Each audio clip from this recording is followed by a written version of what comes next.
You bought gold. You watched the geopolitical chaos unfold in real time. You followed every signal. You read the research. You did everything the framework said to do.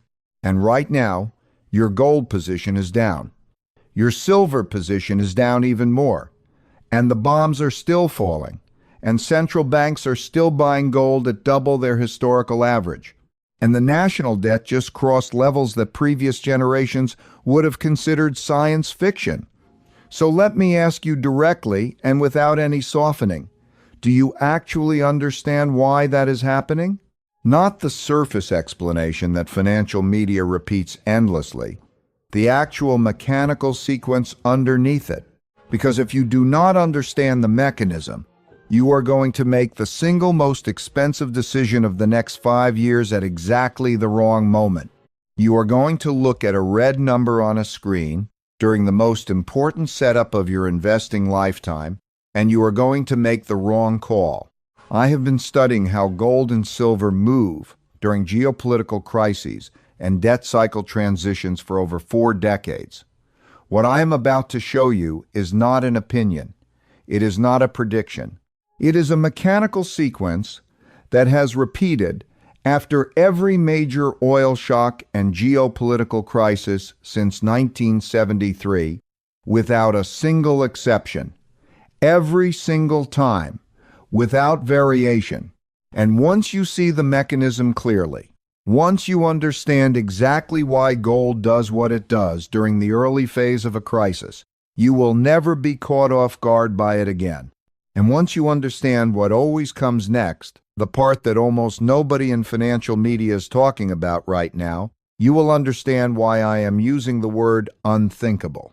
By the time this is over, you will understand the exact mechanism that causes gold to fall during a war when every instinct says it should rise. You will understand the complete historical record of what gold and silver have done after that initial drop going back 50 years across every major crisis. You will understand the 4-phase recovery pattern that has played out after every significant oil shock in modern history. And you will understand why the structural conditions in 2026 are more extreme, more powerful, and more consequential than anything that existed in any previous cycle. Which means what comes next will be larger than anything we have seen before. Subscribe now before we begin, because what follows changes how you think about every number you see on your screen from this point forward. Let me start with the mechanism, because until you understand this, nothing else in the gold and silver market makes sense. Here is the question that most financial media refuses to answer with any real precision. Why does gold fall during a war? It seems completely backwards. Gold is supposed to be the ultimate safe haven, the financial shelter that holds its value when everything else is burning. So why, when a major geopolitical crisis erupts, and oil prices spike and financial markets convulse, does gold often fall sharply in the weeks that follow the initial shock? The answer is a 6-step mechanical sequence. Write this down, because once you understand it, you will recognize it every time it appears, and you will never be surprised by it again. Step 1. A geopolitical event causes an oil shock. A major supply disruption sends crude oil prices sharply higher in a very short period of time. This is one of the largest and most sudden energy supply disruptions in decades. Step 2. The oil price spike drives inflation expectations higher. Not actual measured inflation immediately, expectations of future inflation. And in financial markets, expectations matter as much as reality because they are priced in immediately and completely. When professional traders believe inflation is coming, they price it in right now, not when it actually arrives. Step 3. Rising inflation expectations prevent the Federal Reserve from cutting interest rates. Any rate cuts that had been anticipated or signaled by the Federal Reserve are immediately taken off the table. The Federal Reserve cannot cut rates when inflation expectations are rising sharply, because cutting rates when inflation is already a concern would be seen as abandoning its primary mandate. Federal funds futures reprice immediately to reflect a much longer period of elevated rates. Step 4. If the Federal Reserve cannot cut rates, bond yields stay elevated or move higher. The 10-year United States Treasury yield sits at a level where a risk-free government bond, guaranteed by the full faith and credit of the federal government, pays you a meaningful annual return with no credit risk, no volatility, no storage costs, and complete liquidity. 0. Step 5. When bond yields are elevated, the opportunity cost of holding gold rises significantly. Gold pays nothing. It generates no income. It produces no cash flow. When the alternative, a risk-free government bond, pays a competitive return, institutional capital does the mathematical calculation, and some of it rotates out of gold and into treasuries. This is not a sentiment decision. It is a purely mechanical allocation response to changing relative returns. Step 6. Simultaneously, global investors seeking safety purchase United States Treasury bonds. That demand for dollar-denominated assets strengthens the dollar, and the dollar index rising mechanically suppresses the dollar price of gold because gold is priced in dollars. When dollars become more valuable relative to other currencies, it takes fewer of them to purchase an ounce of gold. So the dollar price of gold falls, even if the underlying demand for physical gold has not changed at all. 3 separate headwinds hitting gold simultaneously. All 3 caused by the same geopolitical oil shock that should, according to every conventional understanding of gold as a safe haven, be massively bullish for gold. This is why gold falls when the world appears to be on fire. This is why it has fallen during the early phase of every major geopolitical oil shock in the last 50 years. And this is why your position is red right now, even though every fundamental reason you bought gold in the first place remains completely intact and has actually become more compelling, not less. But here is where everything changes. Because this mechanical suppression does not last. It has never lasted. And the historical record of what happens after it exhausts itself is the most important financial data you can understand right now. Let us go through it year by year, because the pattern needs to be seen across multiple cycles to appreciate how consistent and how structural it actually is. In 1973, the Organization of the Petroleum Exporting Countries imposed an oil embargo on the United States and cut production sharply. Oil prices went from $3 per barrel to $12 per barrel in a matter of months, a 4-fold increase in one of the most strategically important commodities in the global economy. Gold initially dropped, and then gold rose 150% over the following 2 years. When you zoom out to the complete arc of that entire inflationary period, from 1971, when President Nixon ended the dollar's convertibility to gold, through 1980, when the inflation cycle finally peaked, gold rose 2,300%. That is not a typographical error. 2,300% over 9 years. Starting from the moment the monetary system that had anchored global finance since 1944 was formally ended. In 1979, the Iranian Revolution caused oil production to collapse. Oil prices went to levels that seemed completely unthinkable at the time, levels that shocked the entire global energy market. Gold did essentially nothing for a period. Then over the following 12 months, gold rose 89%. In 1990, Iraq invaded Kuwait, and oil prices spiked sharply in response. Gold moved initially, and then the energy sector and defense sector dramatically outperformed everything else in the market as the conflict was priced into medium-term outlooks. After the September 11th attacks in 2001, markets crashed, panic spread globally, and gold began what would become a decade-long bull market. From approximately $250 per ounce at the time of the attacks, gold rose continuously for 10 years, all the way to $1,900 per ounce by 2011. That is a 660% move sustained over an entire decade.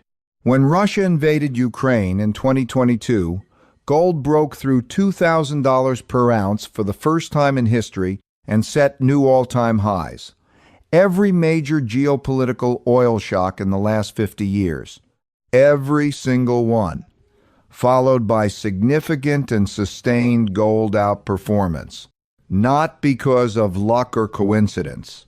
Because the mechanism that temporarily suppresses gold during the initial shock, higher yields, stronger dollar, forced institutional selling, eventually and inevitably reverses. And when it reverses, the structural case for gold reasserts itself with complete and full force. The question is never whether the reversal happens. The question is only how long the suppression phase lasts. Now let us talk about silver specifically, because silver's story in this cycle is different from gold's story, and it is different in ways that most investors do not fully understand until it is too late to act on that understanding. Silver is simultaneously a monetary metal and an industrial metal. This dual nature is what creates silver's characteristic pattern of lagging gold during the initial phase of a monetary or geopolitical crisis, and then dramatically outperforming gold once the structural bid arrives. In every previous major cycle, gold led the initial breakout driven by sovereign and monetary demand, and silver initially lagged before moving with significantly higher velocity once the industrial demand component added itself to the monetary demand component. In the cycle that ran from the Iranian Revolution through 1980, gold rose approximately 276% from the point of the crisis to its peak. Silver rose from roughly $5 per ounce to $50 per ounce over the same period, a tenfold increase. Silver outperformed gold by a factor of approximately 3 times during the same cycle and starting from the same catalyst. The reason is structural. When the monetary properties of silver drive the initial move, the industrial properties add a second engine of demand that gold simply does not have. Gold has essentially no industrial demand that is price sensitive at current levels. Silver has enormous industrial demand that is growing rapidly in applications where it has no viable substitute. And in 2026, that second engine is more powerful than it has ever been in any previous cycle. Solar panel installations worldwide require silver as a conductor in every photovoltaic cell. The solar industry is the fastest growing energy sector in the world, and its demand for silver is not price sensitive at current levels because silver represents a small fraction of the total system cost. Electric vehicle production requires between 60 and 80 grams of silver per vehicle compared to between 15 and 20 grams in a conventional internal combustion engine vehicle. As electric vehicle production scales globally, the incremental demand for silver per vehicle produced is 3 to 4 times higher than in the previous automotive paradigm. Artificial intelligence data centers require silver in their cooling systems, their power delivery systems, and their electronic components. Defense electronics, satellite communications, semiconductor manufacturing, advanced medical devices, all of them require silver. None of them can readily substitute alternative materials without significant performance degradation. And then there is the supply constraint that makes all of this industrial demand so consequential. The silver market is currently experiencing its 5th consecutive year of structural deficit. Industrial consumption has exceeded mine supply for 5 straight years. Inventories have been drawn down continuously for 5 years, and the supply response that basic economics would predict has not materialized because silver is primarily mined as a byproduct of other metals, particularly copper, lead, and zinc. Production levels are dictated by the economics of those primary metals, not by the silver price. You cannot simply decide to produce more silver because the silver price is rising. The mines that produce silver are producing it whether the silver price is high or low because the economics of their primary metals determine whether those mines operate. China controls approximately 60% of global silver refining capacity and has classified silver as a strategic material with export restrictions. The combination of 5 consecutive years of supply deficit, no credible supply response coming, explosive industrial demand growth in sectors with no viable substitutes, and strategic export restrictions from the dominant refining country creates a structural setup for silver that is categorically more extreme than anything that existed in any previous cycle. When the monetary bid returns to silver, which the historical pattern across every major crisis cycle says it will add to industrial demand that has been running continuously throughout the suppression phase rather than replacing it. That combination is what produces silver's characteristic pattern of lagging gold on the way up and then dramatically overtaking it. Let us now walk through the 4 phases that play out after every major geopolitical shock so that you understand exactly where we are in the sequence and what the historical record says comes next. Phase 1 is the panic phase. This typically covers the first 1 to 4 weeks after the initial geopolitical shock. Oil spikes. Gold spikes, initially in response to the fear and the flight to safety instinct. Then gold drops hard as the 6-step mechanical sequence I described earlier takes hold. Bond yields rise, the dollar strengthens, institutional capital rotates. Financial media runs continuous coverage with dramatic graphics designed to maximize anxiety and viewer engagement. During this phase, retail investors do one of 2 things. They panic sell their positions at or near the bottom of the initial drop, locking in losses and eliminating their exposure at exactly the wrong moment. Or they panic buy gold at the absolute peak of the initial spike before the mechanical suppression takes hold, entering at the worst possible price. Both decisions are driven by emotional response to short-term price action rather than by an understanding of the mechanical sequence. What are institutional investors doing during phase 1? Watching patiently. They have seen this sequence play out before. They understand that the initial volatility in phase 1 is noise superimposed on a signal that takes longer to resolve. They are not doing anything dramatic. They are positioning carefully while the retail panic is at its loudest. Phase 2 is the absorption phase. This typically covers month 2 through month 3 after the initial shock. The acute panic subsides. The volatility index comes down slightly from its spike, and gold pulls back from the initial spike, sometimes significantly. Silver falls further and faster, often 15 to 20% or more from the initial spike. This is where the largest number of individual investors make their most consequential and most expensive decision. They look at their portfolio after the dust settles. They see red across their precious metals positions. They read a headline declaring that gold has failed as a safe haven, that the thesis is broken, that the smart money has moved on, and they sell. In 4 decades of watching markets through every major crisis cycle, I have seen this pattern repeat with almost mechanical consistency. Phase 2 is almost always the bottom, and selling at the bottom is the single most reliable way to convert what would have been a generational return into a permanent realized loss. Phase 3 is the structural bid phase. This typically covers month 4 through month 18. After the initial shock, the broad market begins stabilizing as the initial panic exhausts itself. The forced institutional selling that depressed gold in phases 1 and 2, the margin calls, the forced redemptions, the mechanical rotation into treasuries, all of it runs its course. And then the structural buyers begin to dominate the market. Central banks that are purchasing gold regardless of the short-term price as a matter of long-term strategic reserve management Institutional investors who are rebalancing their portfolios into real assets as inflation expectations become embedded in longer-term projections. Physical gold buyers in Asia and the Middle East, who view price weakness as a purchasing opportunity rather than a warning signal, gold finds a bid again in Phase 3. Not the panic bid of the first spike in Phase 1. The structural bid backed by forces that operate on a much longer time horizon and with much greater capital behind them. Miners begin to see their economics improve as gold prices recover and stabilize at higher levels.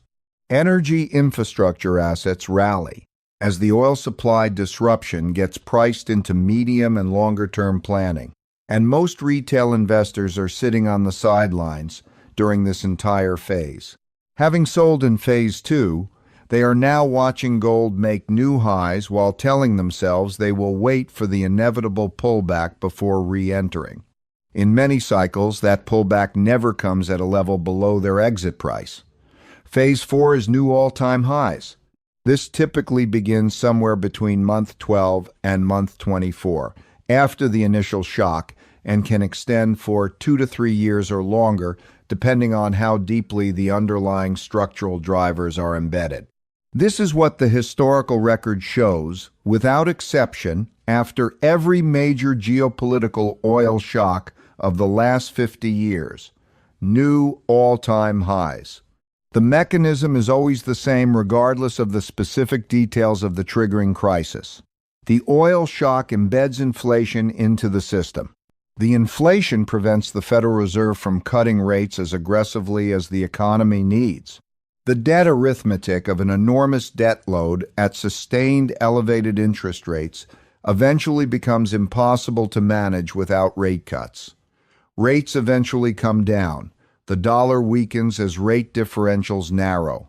The three mechanical headwinds that suppress gold in phases 1 and 2 reverse simultaneously and become three tailwinds. And gold responds to all three tailwinds at once, producing the kind of move that retail investors who sold in Phase 2 watch from the sidelines with a mixture of disbelief and regret. Here is where we stand right now based on the price action and the timeline of the current cycle. We are somewhere in the transition between Phase 2 and Phase 3. The panic selling that characterized Phase 1 has occurred and largely exhausted itself. The forced institutional liquidation from margin calls and mechanical portfolio rebalancing has run its course for the most part. The structural buyers, the central banks, the long-term institutional allocators, the physical buyers in Asia who view any significant price weakness as an opportunity, are beginning to accumulate at current levels. The gap between where gold is trading today and where the most sophisticated institutional research departments say it is going is the specific thing I am calling unthinkable.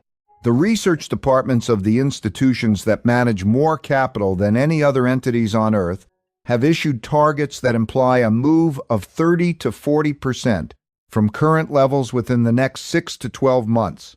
These are not the wishes of retail investors hoping their positions will recover. These are the conclusions of analysts who have done the full structural analysis of central bank buying patterns, supply deficits in silver, debt dynamics, and interest rate trajectories. They are not issuing these targets because they believe the mechanical suppression currently operating is permanent.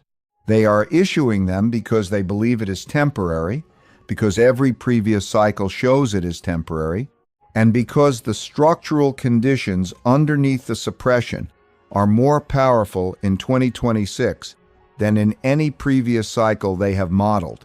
Let me tell you what I am personally watching to identify when the transition from Phase 2 to Phase 3 has fully and definitively arrived. The first indicator is the dollar index. When the dollar index falls back below approximately 97, the primary mechanical headwind on gold prices begins to diminish in a meaningful way. This will happen when oil prices stabilize and the emergency dollar demand that was created by the oil shock begins to normalize. The second indicator is the 10-year United States Treasury yield.